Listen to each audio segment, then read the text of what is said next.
السلام علیکم محترم خواتین و حضرات، آج کی اس ویڈیو میں ہم آپ کو قیامت کی بڑی نشانی دجال کے بارے میں بتائیں گے۔ دوستو، دجال اولاد آدم میں سے ہی ایک شخص ہوگا جسے اللہ سبحانہ و تعالیٰ کچھ ایسی طاقتیں عطا کرے گا جو اس کے سوا کسی کو بھی حاصل نہ ہوئی ہیں۔ اسے ملی یہ طاقتیں لوگوں کی آزمائش کے لیے ہوں گی۔ وہ یہ دعویٰ بھی کرے گا کہ میں تمہارا رب ہوں۔ اس کی بائیں آنکھ مٹی ہوئی ہوگی، یعنی کہ دجال کانا ہوگا۔ دجال کا مطلب ہی فریب ہے۔ احادیث کے مطابق اس کا کام لوگوں کے ساتھ دجل یعنی فریب کرنا ہے۔ وہ لوگوں سے کہے گا کہ میں تمہارا خدا ہوں۔ وہ لوگوں سے خود پر ایمان لانے کو کہے گا۔ اس لیے نبی صلی اللہ علیہ وسلم نے اس کی پہچان بتاتے ہوئے فرمایا، دجال کانا ہے اور تمہارا رب کانا نہیں ہے، وہ ہر عیب سے پاک ہے۔ خروج دجال سے پہلے کے 3 سال بہت زیادہ سختی بھرے ہوں گے۔ پہلے سال 1/3 بارش ہوگی اور 1/3 پیداوار کم ہوگی۔ دوسرے سال 2/3 بارش ہوگی اور 2/3 پیداوار کم ہوگی، اور تیسرے سال نہ کوئی بارش ہوگی اور نہ ہی کوئی چیز زمین سے پیدا ہوگی۔ اس وقت اہل ایمان کی خوراک لا الہ الا اللہ، اللہ اکبر اور الحمدللہ کا ذکر ہوگا۔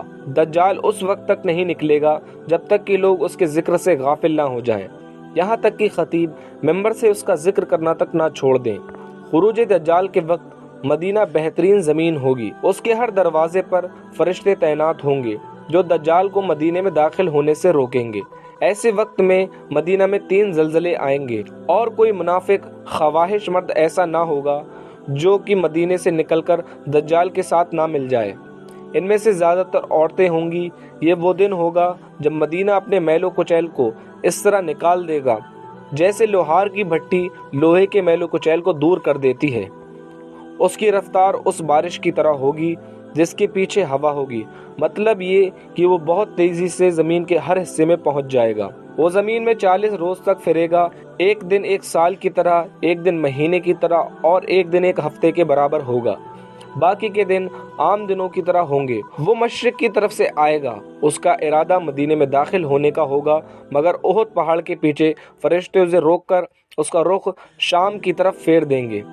اس کے ساتھ جنت اور جہنم ہوگی۔ اپنے ماننے والوں کو جنت میں ڈالے گا اور اپنے مخالفین کو جہنم میں، لیکن اس کی جنت حقیقت میں جہنم ہوگی اور جہنم حقیقت میں جنت ہوگی۔ وہ ایک قوم کے پاس آئے گا تو وہ قوم اس پر ایمان لے آئے گی۔ وہ آسمان کو حکم دے گا تو بارش برسنا شروع ہو جائے گی، زمین کو حکم دے گا تو وہ پیداوار دینا شروع کر دے گی۔ بھیڑ بکریاں جب چر کر لوٹیں گی تو ان کے تھن دودھ سے لبریز ہوں گے۔ پھر جب وہ ایک دوسری قوم کے پاس جائے گا تو وہ اس پر ایمان نہیں لائے گی، اور صبح جب وہ قوم اپنے کھیتوں کو دیکھے گی تو فصلیں برباد ہو چکی ہوں گی اور زمین بنجر ہو چکی ہوگی۔ وہ اس بنجر زمین کو حکم دے گا تو زمین سے خزانے نکلنے لگیں گے، اور وہ لوگ شہد کی مکھیوں کی طرح ہو کر اس کے پیچھے چلیں گے۔ جب دجال کا فتنہ بہت بڑھ جائے گا تو اللہ سبحانہ و تعالی حضرت عیسیٰ علیہ السلام کو آسمان سے زمین پر نازل فرمائے گا، اور جب دجال عیسیٰ علیہ السلام کو دیکھے گا تو اس طرح پگھلنے لگے گا جیسے پانی میں نمک۔ وہ بھاگے گا، مگر عیسیٰ علیہ السلام باب لد جو فلسطین میں واقع ہے اس کے قریب دجال کو پکڑ لیں گے اور نیزہ مار کر اسے موت کے گھاٹ اتار دیں گے، اور پھر سیدنا حضرت عیسیٰ علیہ السلام دجال کا نیزے پر لگا ہوا خون لوگوں کو دکھائیں گے، اور اس طرح سے دجال کے فتنے کا خاتمہ ہو جائے گا۔